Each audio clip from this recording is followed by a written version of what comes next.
Coping Cadences was inspired by this Netflix show Beef. It's about how dealing with daily stress and emotions can easily develop and escalate in a crazy and ridiculous way.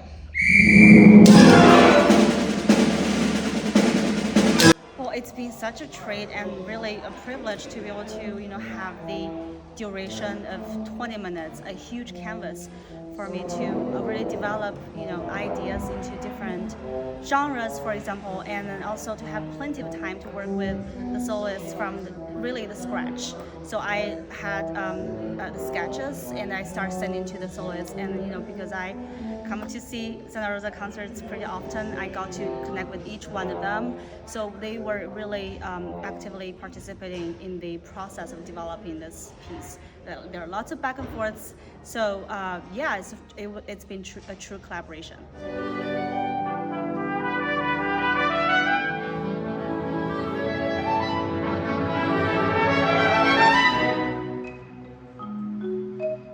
I mean, that's what's so great about getting to do a premiere, right? We get to interact. And when the composer is here and she's available, we can go back and forth. It's a discussion. So it's her ideas, but then we're interpreting them, right? So like, how hard of a mallet do I play with this? And maybe a softer mallet on the bottom, or do I do something different? Do I play something where it's more even? Or do I use something a lot harder where it sounds like this? Those kind of choices, right? We go back and forth about that. Do you really want that to jump out? Is this a feature? Like right here, it's kind of my cadenza, what I just played for you.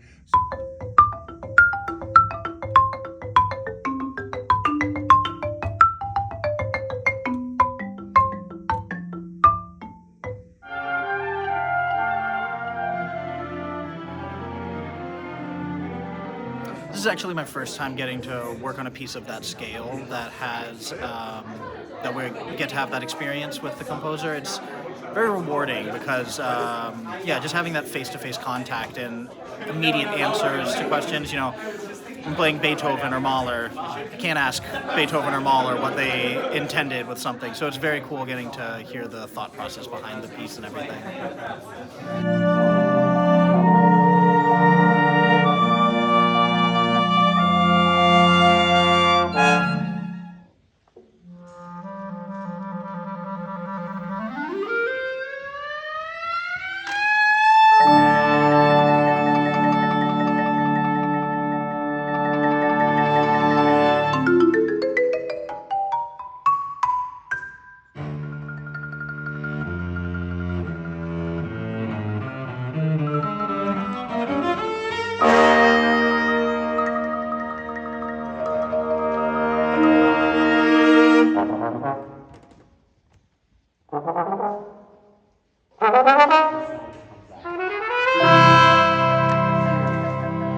That's 47.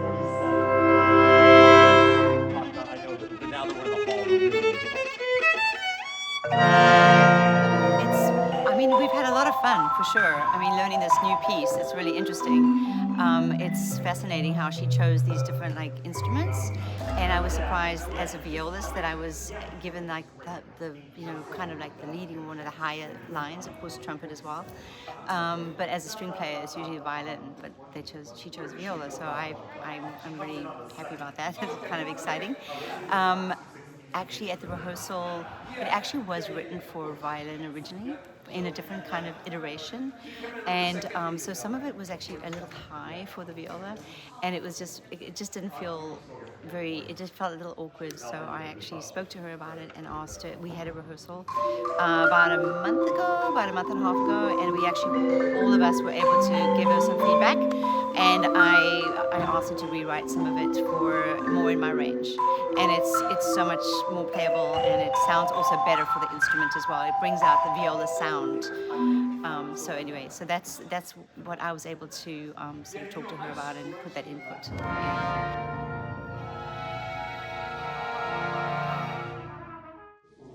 Working with her is a dream. She's so collaborative, she's brilliant, and also very sensitive. and I asked her, oh, you know what, I don't think my hand can do this. Can we change it to this? And she said, absolutely. And after practicing it and sending it to her, and I've sent her many little clips of audio. We have worked together that way. She's very responsive, and I think that that's going to make for a great performance.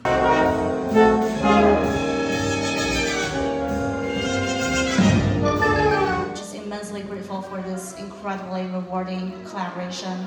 Thank you so much for being here tonight, and I hope you enjoy the journey of Coping Cadences.